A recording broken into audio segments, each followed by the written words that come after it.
Judgement oriented बन गए। मैंने जो हल्फ उठाया है ना, मैंने ये हल्फ नहीं उठाया, तो सुन तो लीजिए ना प्लीज, कि मैं judgements of the Supreme court का पाबंद हूं।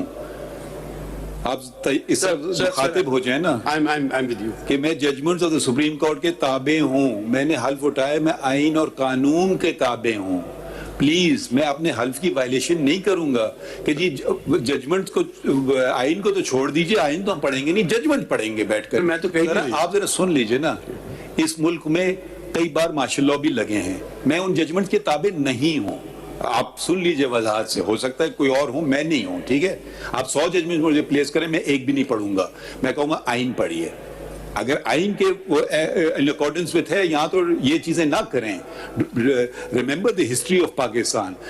हम लोग बैठ के लंबे लंबे आर्ग्यूमेंट्स कर रहे हैं, 57,000 केसेस एक्यूमुलेट हो गए हैं।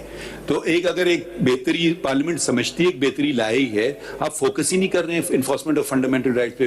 वो ख्वाजा साहब चले गए, उन्होंने एक फंडामेंटल राइट का तस्करा नहीं किया।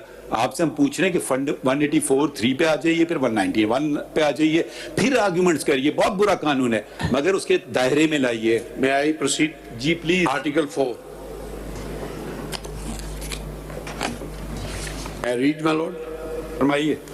Is to enjoy the protection of law and to be treated in accordance with law is the inalienable right of every citizen, wherever he may be, and of every other person of the time being within Pakistan. In particular, no action detrimental to life, liberty, body, reputation, or property of any person shall be taken except in accordance with law. B.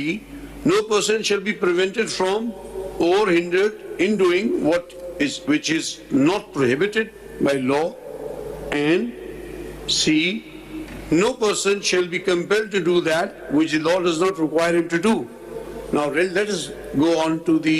Not go on to develop an argument. Well, allow me. No, answer. Why have you read Article 4? Your Lordship had asked me to argue the case according to the way that I want to proceed. Yes, so please allow me. What is the violation of Article 4? What is the violation of Article 4? My Lord, it is mentioned in the preamble of the Act. I am making a submission to your Lordship. क्या साहब जरा please एक चीज clear कर दें।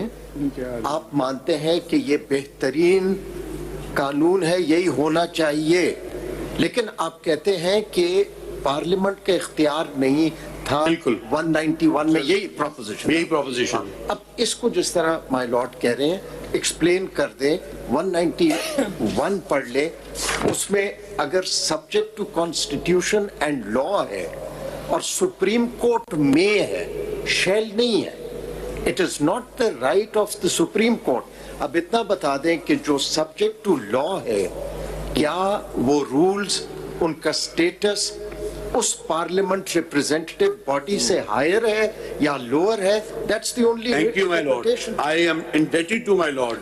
This is the proposition.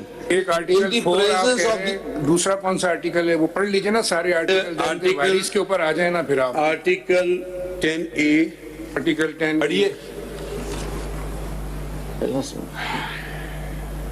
Article 10, sorry my Lord, 9।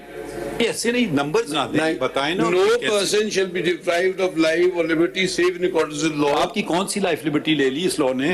Sir, हमारे chief justice की powers clip कर रहे हैं। वो मैं जानूं और यही जाने आपका क्या ताल्लुक है? No, sir, that is my perception.